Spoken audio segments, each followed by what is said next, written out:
Assalamualaikum warahmatullahi wabarakatuh.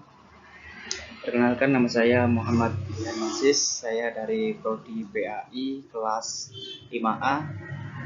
Di sini saya akan menjelaskan sedikit tentang pengertian dan klasifikasi dari taksonomi Bloom.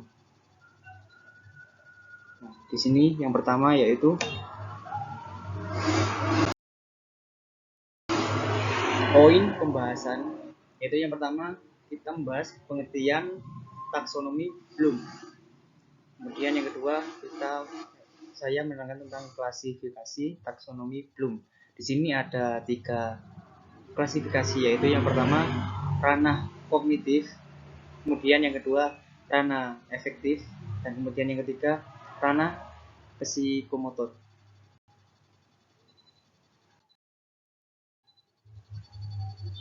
Nah, di sini ada pengertian taksonomi Bloom. Taksonomi berasal dari bahasa Yunani, yaitu taksis yang berarti pengaturan dan nomos yang berarti ilmu pengetahuan. Taksonomi adalah sistem klasifikasi atau pengelompokan. Di sini singkatnya, taksonomi adalah ilmu yang mempelajari tentang klasifikasi yang berdasarkan data penelitian ilmiah mengenai hal-hal yang dikelompokkan atau digolongkan dalam sistematika. Kemudian konsep taksonomi Bloom ini dikenalkan oleh Benjamin S. Bloom, yaitu seorang psikolog bidang pendidikan bersama kawan-kawannya pada tahun 1956. Taksonomi ini mengklasifikasikan tujuan pendidikan menjadi 3 ranah, yaitu ranah kognitif, efektif, dan psikomotor. Kemudian secara konvensional, ketiga ranah atau domain ini telah lama dikenal dengan aspek cipta, rasa, dan karsa. Selain itu juga dikenal dengan istilah penalaran, penghayatan, dan pengalaman. Nah, di sini taksonomi Bloom adalah struktur hierarki yang mengidentifikasi keterampilan berpikir mulai dari jenjang yang rendah hingga jenjang yang tinggi. Taksonomi Bloom pertama kali diterbitkan pada tahun 1956 oleh psikolog yaitu Benjamin S. Bloom. Nah, apa yang kita ketahui tentang taksonomi Bloom? Nah, sebenarnya apa yang dimaksud dengan taksonomi Bloom itu secara singkat yaitu ilmu yang mempelajari tentang klasifikasi yang dibuat berdasarkan data penelitian ilmiah mengenai berbagai hal yang dikelompokkan dalam sistematika.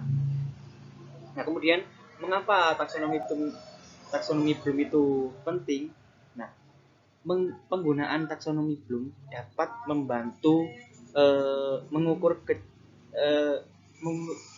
mengukur ketercapaian hasil belajar siswa atau mahasiswa dalam pencapaian ranah efektif dan psikomotorik. Diperlukan muatan pendidikan karakter yang profektif. Nah, kemudian kapan taksonomi Bloom itu digunakan? Nah, di sini taksonomi Bloom digunakan untuk menentukan level kognitif dalam menentukan materi pemetaan konsep dalam konten pembelajaran di e-learning. Selain itu, taksonomi Bloom juga dapat digunakan sebagai sebuah standar atas tercapaian dari hasil pembelajaran. Nah, apakah taksonomi Bloom itu bisa diterapkan di segala jenjang pendidikan? Nah, dalam penerapannya taksonomi Bloom dapat diterapkan dalam berbagai mata pelajaran pada setiap jenjang pendidikan, mulai dari sekolah dasar, sekolah menengah pertama, sampai sekolah menengah atas. Nah, setiap penilaian acuan tidak sama, sehingga pada setiap ranah dalam taksonomi Bloom disesuaikan dengan usia. Nah, apakah di Indonesia saat ini sudah sesuai dengan taksonomi Bloom? terlihat dari kurikulum pendidikan di Indonesia sudah mengadaptasi kepada taksonomi Bloom yang sudah direvisi. Terlihat pada bagaimana perencanaan pembelajaran yang direncanakan dan dilaksanakan. Nah, kemudian yang kedua,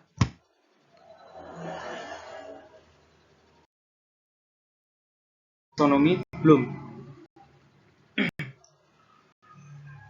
Nah, di sini klasifikasi taksonomi Bloom yang pertama yaitu ranah kognitif. Yaitu ya ranah kognitif ini merupakan kemampuan yang berkaitan dengan aspek pengetahuan dan penalaran. Bloom membagi ranah kognitif ke dalam 6 tingkatan, yaitu yang pertama pengetahuan, yang kedua pemahaman, yang ketiga penerapan, yang keempat analisis, yang kelima sintesis, yang keenam evaluasi. Itu yang pertama pengetahuan. Pengetahuan pada jenjang ini menekankan pada kemampuan dalam mengingat kembali materi yang telah diajarkan, seperti pengetahuan tentang istilah, urutan, klasifikasi, kategori, dan sebagainya. Tingkatan ini merupakan tingkat terendah namun menjadi persyaratan bagi tingkatan selanjutnya. Nah, di sini pengetahuan pada jenjang ini menekankan pada kemampuan dalam mengingat kembali materi yang telah diajarkan. Nah, di sini pengetahuan ini menjadi persyaratan bagi tingkatan selanjutnya. Kemudian yang B, pemahaman. Nah, di sini pada jenjang ini pemahaman diartikan sebagai kemampuan dalam memahami materi tertentu yang dipelajari. Nah, dalam jenjang ini peserta didik menjawab pertanyaan dengan kata-katanya sendiri dan dengan memberikan contoh baik prinsip maupun konsep. Nah, di sini pemahaman ini diartikan sebagai kemampuan yang dipahami oleh siswa atau mahasiswa materi yang telah dipelajari. Nah, di sini peserta didik menjawab pertanyaan dengan kata-katanya sendiri, merangkai kata-kata sendiri dengan memberikan contoh baik secara prinsip atau konsep. Nah, kemudian yang ketiga yaitu penerapan. Nah, penerapan diartikan sebagai kemampuan menerapkan informasi pada situasi nyata. Pada jenjang ini peserta didik dituntut untuk dapat menerapkan konsep dan prinsip yang ia miliki pada situasi baru yang belum pernah diberikan sebelumnya. Nah, di sini penerapan yaitu sebagai informasi pada situasi yang nyata, yaitu peserta didik dituntut untuk dapat menerapkan konsep dan prinsip yang ia miliki pada situasi baru yang belum pernah diberikan sebelumnya. Nah, kemudian analisis. Nah, analisis di sini diartikan sebagai kemampuan menguraikan suatu materi menjadi komponen-komponen yang lebih jelas. Nah, di jenjang ini peserta didik diminta untuk menguraikan informasi ke dalam beberapa bagian yang menemukan asumsi dan membedakan pendapat dan fakta serta menemukan hubungan sebab dan akibat. Nah, di sini analisis yaitu kemampuan menguraikan suatu materi yang menjadi komponen-komponen menjadi lebih jelas. Nah, peserta didik dituntut untuk memberikan uraian suatu materi yang telah disampaikan untuk lebih menjadi komponen yang lebih jelas. Nah, kemudian yang E, sintesis, yaitu sintesis dimaknai sebagai kemampuan memproduksi dan mengombinasikan elemen-elemen yang untuk membentuk sebuah struktur unik. Di jenjang ini peserta didik dituntut untuk menghasilkan hipotesis atau teorinya sendiri ya dengan memadukan berbagai ilmu dan pengetahuan. Nah, sintesis ini kemampuan memproduksi dan mengombinasikan elemen-elemen yang membentuk sebuah struktur yang unik. Di jenjang peserta didik dituntut untuk menghasilkan hipotesis atau teorinya sendiri. menguraikan atau mampu memproduksi dan mengombinasikan dari ilmu dan pengetahuan yang telah didapat. Nah, kemudian yang F, evaluasi. Nah, di sini evaluasi diartikan sebagai kemampuan menilai manfaat suatu hal untuk tujuan tertentu berdasarkan kriteria yang jelas. Kriteria ini penuh kreasi, ide, cara atau metode dalam jenjang ini seperti mengevaluasi informasi termasuk dalam melakukan perbuatan. Nah, di sini evaluasi diartikan sebagai kemampuan menilai manfaat suatu hal yang untuk tujuan tertentu berdasarkan kriteria yang jelas. Nah, kemudian selanjutnya yang G, tabel kata kerja operasional yang dapat dipakai dalam ranah kognitif, yaitu yang pertama pengetahuan. Di sini kata kerja operasional mengutip, menyebutkan, mengidentifikasi, menggambarkan, menjelaskan, mempelajari, menyatakan, meniru, mengulang, dan sebagainya. Nah, kemudian pemahaman. Di sini ada beberapa, yaitu kata kerja operasional memperkirakan, mengurutkan, menjelaskan, membandingkan, mengategorikan, mengklasifikasikan, memproduksi, menguraikan, mencontohkan, menjabarkan, dan sebagainya. Kemudian penerapan. Nah, di sini penerapan kata kerja operasionalnya yaitu menugaskan, mengurutkan, menentukan, menerapkan, menyesuaikan, memodifikasi, mengklasifikasi, menilai, menghitung, membiasakan, dan sebagainya. Kemudian di sini analisis, yaitu menganalisis, mengaudit, mengedit, memecahkan, menegaskan, merasionalkan, menyeleksi, menjelajah, menyimpulkan, menelaah, menemukan, dan sebagainya. Kemudian sintesis. Sintesis mengabstrakkan, mengatur, mengarang, mengoreksi, menyusun, merumuskan, dan sebagainya. Kemudian evaluasi. Nah, di sini menyimpulkan, memvalidasi, memvalidkan, mengetes, memilih, mendukung, merangkum, memproyeksikan, membandingkan, menafsirkan, menugaskan, dan sebagainya. Kemudian yang nomor 2 yaitu ranah efektif. Nah, ranah efektif yaitu kemampuan yang mengutamakan perasaan, emosi, dan reaksi-reaksi yang berbeda dengan penalaran. Nah, ranah ini berkaitan dengan aspek emosional seperti perasaan, minat, sikap, dan sebagainya. Nah, di sini ranah efektif ini terdiri dari 5 ranah, yaitu yang pertama penerimaan, partisipasi, penilaian atau penentuan sikap, kemudian organisasi, dan pembentukan pola hidup. Nah, di sini yang pertama yaitu penerimaan. Seorang yang sadar terhadap rangsangan dan kesediaan untuk memperhatikan rangsangan itu, misalnya penjelasan yang diberikan oleh guru. Nah, kesediaan untuk menyadari adanya fenomena di lingkungannya yang dalam pengajaran bentuknya berupa mendapatkan perhatian, mempertahankannya, dan mengarahkannya. Nah, termasuk juga kemampuan mengakui tentang adanya perbedaan. Nah, kemudian yang kedua yaitu partisipasi. Nah, tingkatan yang mencakup kerelaan dan kesediaan untuk memperhatikan secara aktif dan berpartisipasi dalam suatu kegiatan, yaitu misalnya patuh terhadap suatu aturan dan ikut serta dalam kegiatan. Nah, hal ini termasuk sudah memberikan suatu reaksi terhadap rangsangan yang telah disajikan, meliputi persetujuan, kesediaan, kepuasan dengan memberikan tanggapan. Nah, kemudian yang ketiga, penilaian atau penentuan sikap. Nah, di sini kemampuan untuk memberikan penilaian terhadap suatu dan membawa diri sesuai dengan penilaian itu. Nah, di sini kemampuan ini dibentuk dengan suatu sikap menerima, mengabaikan, dan atau menolak. Nah, misalnya mampu menerima pendapat dari orang lain. Kemudian organisasi. Nah, kemampuan untuk membentuk suatu sistem nilai sebagai pedoman dengan pegangan dalam kehidupan. Nah, misalnya yaitu dengan menempatkan suatu pada skala nilai dan menjadikan pedoman dalam bertindak secara tanggung jawab. Nah, kemudian yaitu pembentukan pola hidup.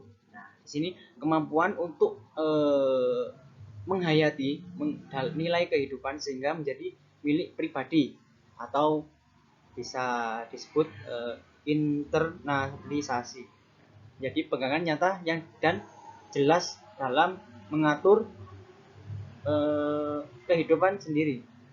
Kemudian kemampuan ini dinyatakan dalam pengaturan hidup di berbagai bidang seperti mencurahkan waktu secukupnya pada pekerjaan. Nah, kemudian yang selanjutnya yaitu yang ketiga, nomor 3 yaitu ranah psikomotor. Nah, di sini kebanyakan orang menghubungkan ranah psikomotor ini berupa aktivitas motorik dengan pendidikan fisik dan atletik. Padahal kegiatan menulis dengan tangan dan pengelolaan kata juga membutuhkan gerakan. Ranah psikomotor ini berkaitan dengan aspek-aspek keterampilan jasmani. Rincian dalam ranah psikomotor ini tidak dibuat oleh Bloom, tetapi oleh ahli lain, oleh ahli psikolog lainnya. Namun tetap berdasarkan ranah yang dibuat oleh Bloom.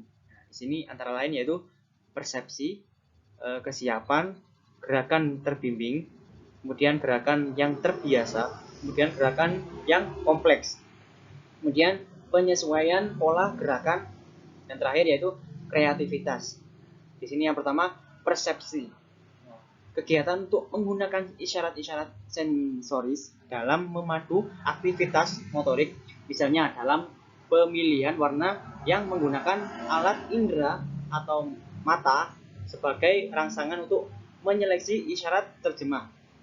Kemudian kesiapan, kemampuan ini untuk menempatkan dirinya dalam memulai suatu gerakan, kesikapan fisik, mental, dan emosional untuk melakukan suatu gerakan.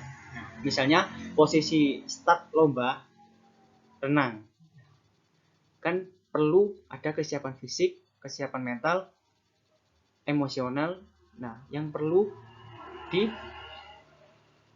disiapkan. Kemudian yang C, gerakan terbimbing. Di sini kemampuan untuk melakukan suatu gerakan dengan contoh yang diberikan. Tahap awal mempelajari suatu keterampilan termasuk di dalamnya imitasi dan gerakan coba-coba. Misalnya membuat segitiga di atas pola. Kemudian yang D, gerakan yang terbiasa. Kemampuan ini melakukan gerakan tanpa memperhatikan lagi contoh yang diberikan karena sudah dilatih secukupnya. Misalnya melakukan climbing dengan cepat dan tepat karena terbiasa dengan gerakan-gerakan yang sudah diajarkan sehingga mampu tampil dengan keyakinan. Kemudian gerakan yang kompleks. Nah, di sini kemampuan melakukan gerakan atau keterampilan yang terdiri dari banyak terhadap dengan lancar, tepat, dan efisien. Nah, misalnya bongkar pasang peralatan dengan tepat. Kemudian yang terakhir, penyesuaian pola gerakan. Nah, kemampuan untuk mengadakan perubahan dan menyesuaikan pola gerakan dengan persyaratan khusus yang berlaku. Nah, kemudian kreativitas, kemampuan untuk melahirkan pola gerakan baru atas dasar prakarsa dan inisiatif sendiri. Kemudian misalnya kemampuan untuk membuat reaksi tari yang baru. Nah, contohnya ini melahirkan pola gerakan baru atas dasar prakarsa untuk inisiatif sendiri. Nah, maksudnya ini membuat berinisiatif. Contohnya ini kemampuan membuat reaksi tari yang baru. Nah,